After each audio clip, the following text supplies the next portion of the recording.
Il y avait un salon de l'Aliyah à Paris. Les organisateurs m'ont dit qu'ils ont eu une augmentation de visiteurs de 450%. Ça veut dire que les Juifs veulent se rapprocher des uns des autres. Et donc, dans l'éducation, c'est du quotidien. C'est pas qu'est-ce qu'on fera dans 10 ans. C'est qu'est-ce qu'on engage maintenant qui aura un impact dans 10 ans.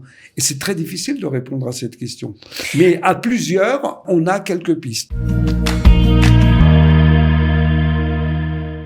Nous sommes ensemble avec Joe Toledano, qui est président de l'école juive moderne et qui était en Israël pour un voyage de solidarité, mais également, on va dire, de focaliser sur la transmission de l'éducation juive à travers le monde et notamment en France, et Eliezer Schilt, qui est directeur opérationnel de l'Amorim United pour les francophones. Bonjour à tous les deux et bienvenue. Bonjour. Bonjour.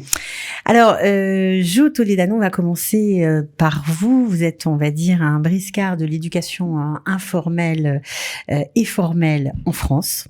Vous avez fait beaucoup de choses. Vous avez dirigé la Fondation Rachi, vous avez travaillé à l'Institut de formation NEER pour les professeurs, vous dirigez une école, vous avez fait beaucoup de choses, entre autres, je vais pas tout raconter. Pourquoi vous avez accepté de participer à ce voyage organisé justement par l'Amorim et par le ministère de la Diaspora? Le choc de la journée du 7 octobre a bouleversé la vie juive. A bouleversé bien sûr Israël, mais tout juif qui est proche de son identité et de sa communauté a été touché. Et si je puis dire, depuis le 7 octobre, nous sommes accrochés aux informations. Nous suivons les mauvaises nouvelles, puisque nous avons des proches, des amis, et nous suivons aussi les lueurs d'espoir quand elles apparaissent.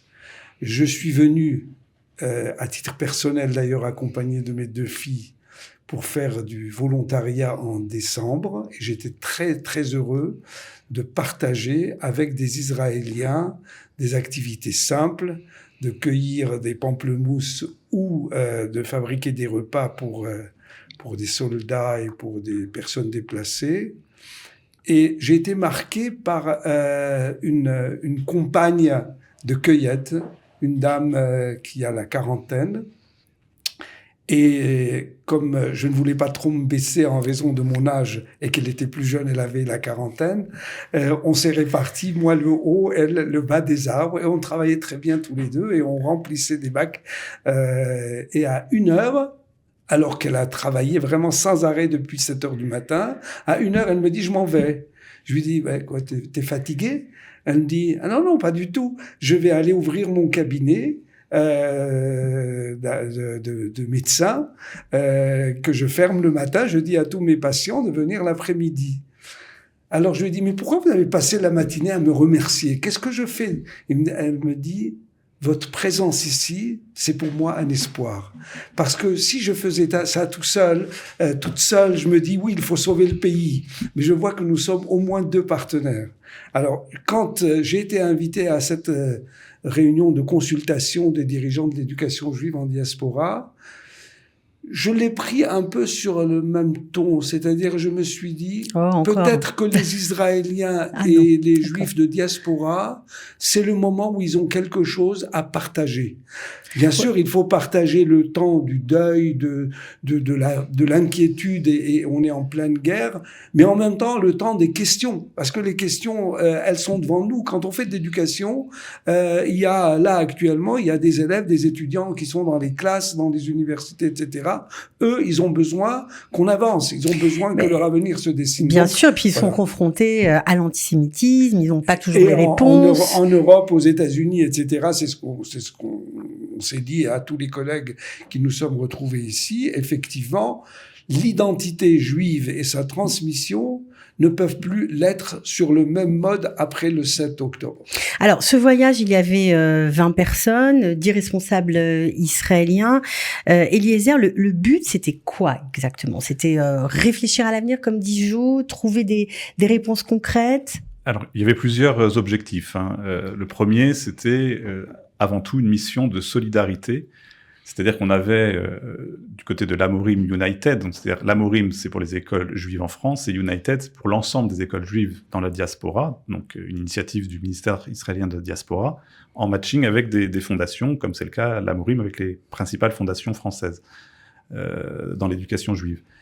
Et du coup, ce qui revenait, c'est cette volonté de se retrouver pour exprimer sa solidarité, qu'on soit directeur d'une grande institution à New York, en Australie, en Afrique du Sud, à Berlin, en Angleterre, à Paris, se retrouver avec des Israéliens et avancer sur ce point-là. Mais le deuxième objectif, c'était évidemment de réfléchir sur on a des questions aujourd'hui et demain. Et demain, c'est pas après-demain.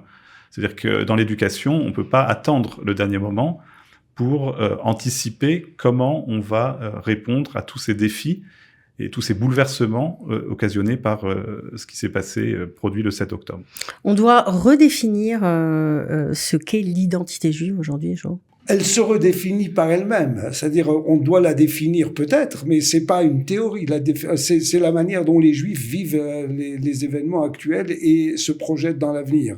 Par contre, on sait que quand on fait de l'éducation, on fait de l'investissement. L'éducation, c'est vous mettez de l'argent dans quelque chose dont le rapport sera dans 5 ans, dans 10 ans, dans 20 ans. Comme effectivement les choses prennent une autre allure dans le peuple juif et en Israël, il ne faut pas attendre demain après-demain pour commencer à réfléchir. Nous sommes sortis avec quelques pistes. C'est-à-dire, oui, il faut investir. C'était pas on va dire une réunion, un congrès, bon, ça a duré quelques jours, mais où c'était, bon voilà, on est là, on est ensemble, on échange, non, et point. Il y avait vraiment du concret. C'est une réunion de responsables, de décideurs qui sont aux commandes de l'éducation juive, comme ça a été dit, aux États-Unis, en Angleterre et ailleurs, et en Israël. Donc c'est nous qui sommes au poste de commandement. Qu'est-ce que nous décidons aujourd'hui et demain? Alors je dirais la première chose, et c'est pas facile en Israël, mais c'est pas facile non plus en diaspora, c'est de continuer ce qu'on fait. C'est qu'il y a eu une tentation de fermer des écoles. D'ailleurs, il y a des écoles qui ont fermé parce qu'il y a une panique. Il y a une peur des parents. Je vais pas envoyer mes enfants à l'école juive, etc. Donc, il a fallu que l'armée, en France, par exemple, que l'armée arrive, que la police renforce la sécurité, etc. Donc, d'abord, il faut continuer. Et il faut, si je puis dire, donner du courage et de la volonté aux enseignants. Les enseignants, une partie d'entre eux sont liés à Israël, si je puis dire, familialement, personnellement. Beaucoup de directeurs ont des enfants qui habitent en Israël. À l'armée aussi. Donc, il y a un souci, si je puis dire, premièrement, de continuer. En février, on admet les nouveaux élèves pour l'année prochaine. En mars, on décide du recrutement de nouveaux professeurs, d'ouverture de nouvelles classes. En février, la directrice de l'école dont je suis président nous a dit en conseil d'administration il y a quelques jours, la liste d'attente qui d'habitude est de 40 élèves, elle est de 120 élèves. Donc il y a une demande de beaucoup de juifs qui n'auraient pas pensé ou qui n'avaient pas les moyens ou qui sont trop loin de l'école juive. Donc il faut faire face à cette demande. En raison du 7 octobre et des actes antisémites. Je dirais, les raisons, on peut les imaginer. Mais il y a une demande, mais ce qu'on voit, c'est qu'il y a une demande. Vous savez qu'il y avait un salon de la LIA à Paris. On dirait que par rapport aux années précédentes, mais les organisateurs m'ont dit qu'ils ont eu une augmentation de visiteurs de 450%. Ça veut dire que les Juifs veulent se rapprocher des uns des autres. Bien sûr. Et donc, dans l'éducation, c'est du quotidien. C'est pas qu'est-ce qu'on fera dans 10 ans. C'est qu'est-ce qu'on engage maintenant qui aura un impact dans 10 ans. Et c'est très difficile de répondre à cette question. Mais à plusieurs, on a quelques pistes. Alors, vous avez eu des pistes, Eliezer. Quel genre de pistes? Alors, je pense que ce qui est ressorti principalement de toutes ces rencontres, c'est qu'on n'est pas resté dans la théorie seulement. Il y a eu un partage, échange, réflexion, et très vite, les conclusions ont été sur il faut agir dans des directions. Et le point commun de ce qui est ressorti, peu importe l'endroit dans le monde, c'est l'hébreu. Ça, je pense que c'est un axe important qui permet de fédérer toutes les écoles, tous les lieux d'éducation juive. C'est-à-dire apprendre l'hébreu de plus en plus, exactement, avec des méthodes modernes. Exactement, et surtout en faire ce lien qui va réunir tout juif dans le monde et en Israël. Il y a d'autres pistes ou c'est la principale?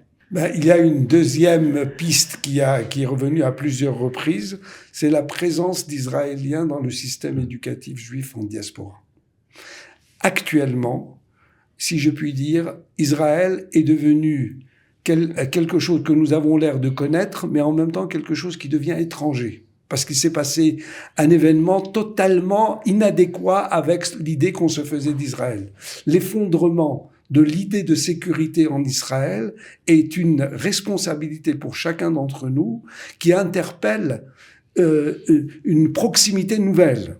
Nous avons beaucoup parlé de la présence de ces Israéliens qui viennent comme shlichim, comme volontaires, comme professeurs permanents, peu importe, ou qui habitent en Europe et dans le monde et qui peuvent se rapprocher de l'éducation juive. Ce serait effectivement une des choses que nous souhaiterions développer, c'est qu'il y ait beaucoup plus d'Israéliens qui traversent le système éducatif juif en diaspora et peut-être des Juifs qui traversent le système éducatif juif en Israël, des échanges, on va dire des échanges. Parce que s'il y a un problème effectivement d'évolution de l'identité juive, et c'est évident qu'il y a on constate qu'il y a les barrières sont en train de tomber, une partie des barrières. Je ne suis plus toi religieux, moi pas religieux, toi sioniste, moi sioniste. On est dans le même bateau. Le peuple juif est en danger et tout le monde l'a perçu. Donc on a une identité juive à assumer, chacun à sa manière. Mais il y a une deuxième chose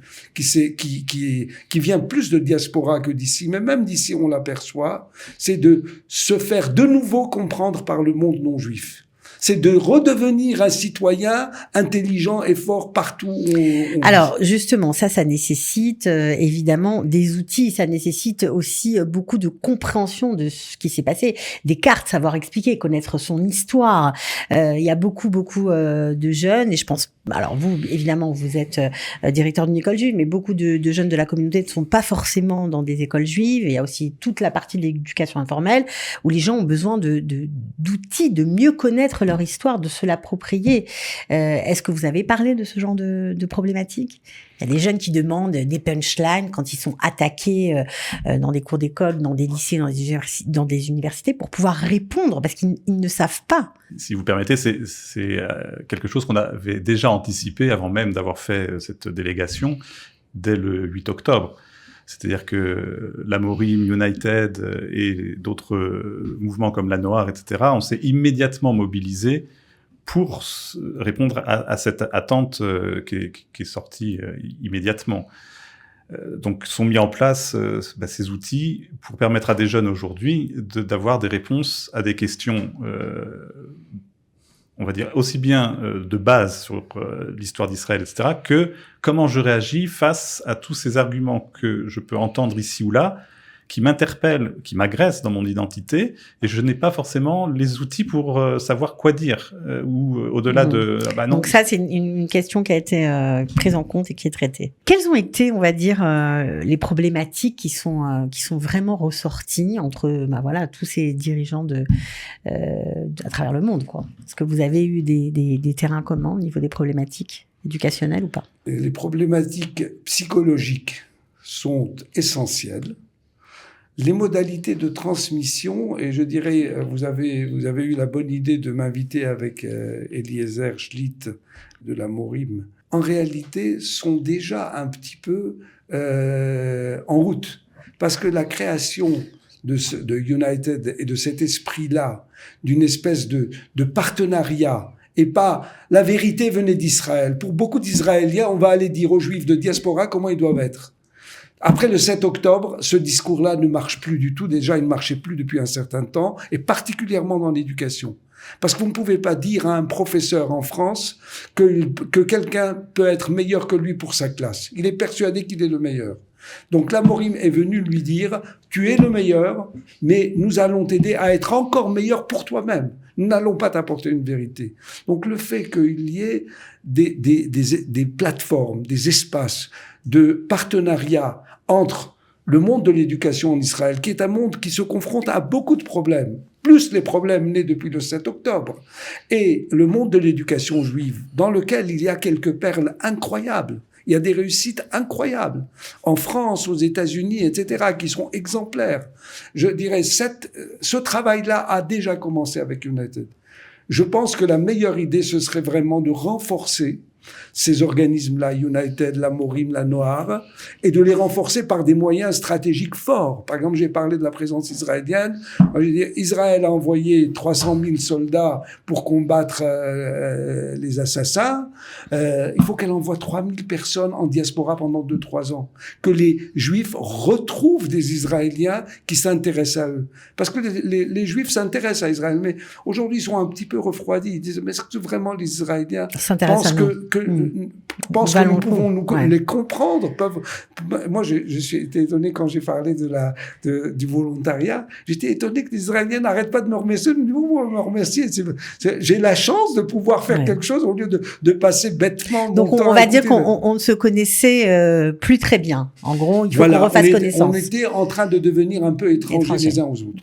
Alors, il y a quelque chose qui est très très touchant dans votre voyage. Vous avez fait beaucoup de choses. Vous avez parlé, mais bien sûr, vous avez rencontré aussi les Israéliens, vous avez été à Ofakim, mais vous avez aussi décidé d'aller voir des familles d'otages. Alors ça, c'est assez intéressant parce qu'on se demande, mais qu'est-ce que ça va apporter? Alors moi, je vous pose la question, qu'est-ce que vous en avez tiré et pourquoi c'était tellement important dans ce voyage, Eliezer, de rencontrer des familles d'otages? Ce qui était important pour nous quand on a conçu cette mission, nous, c'était pas que United, parce que je l'ai pas précisé en introduction, c'était aussi un partenariat avec l'OSM, le département d'éducation. Il y avait le fonds Pincus, le centre Koret, tout ça évidemment sous l'égide du ministère israélien de la diaspora. Donc c'est un ensemble de personnes qui ont réfléchi à ce programme et qui ont dit c'est vraiment important que pendant ces 4 jours qui vont être intensifs, il y a aussi cette réalité du quotidien israélien qui sont le sort des familles d'otages, qui sont les visites des lieux dans le sud, qui sont les visites d'écoles qui sont perturbées, comme à Ofakim, et pour être en face, vraiment concrètement, de cette réalité. Avec cette réalité israélienne qu'on perçoit des journaux depuis Paris, depuis New York, et c'est pas la même chose quand on est sur place. Alors, il y a une réponse juive, j'imagine, Jo, à cette, ce que c'est que rencontrer les otages. Dans ces 4 jours de travail très intenses, on a eu 1 journée et demie de visite sur le terrain, 1 journée dans le sud, à Kfar Aza, à Ofakim, à Sderot, et sur le champ de la nuit de danse, et 1 demi-journée au musée de la diaspora, pour rencontrer les familles d'otages. Mon sentiment à moi, c'est que le moment de cette rencontre, pour lequel j'avais pas d'inspiration précise, je pense que c'était le moment le plus juif de tout notre séminaire, puisque nous travaillons sur l'identité juive. Retrouver la responsabilité que le peuple juif a de chacun de ses membres m'a paru tellement puissant. Pourtant, nous avons rencontré des gens dont le judaïsme n'a pas l'air tellement une grande... Mais je me dis, finalement, Israël a été depuis sa création, pour chaque juif, l'idée qu'il n'est plus tout seul, qu'il n'est plus abandonné là où il est. Moi, j'ai suivi des aliyot, j'ai accueilli des aliyot à Paris, parce qu'il y a eu des passages par la France, etc. Et je voyais ces Éthiopiens qui débarquaient d'avion avant de changer d'avion pour aller vers Israël. Le Messie était venu. Et je dis, il y a des juifs qui sont pris en otage, on ne sait pas s'ils sont vivants, etc.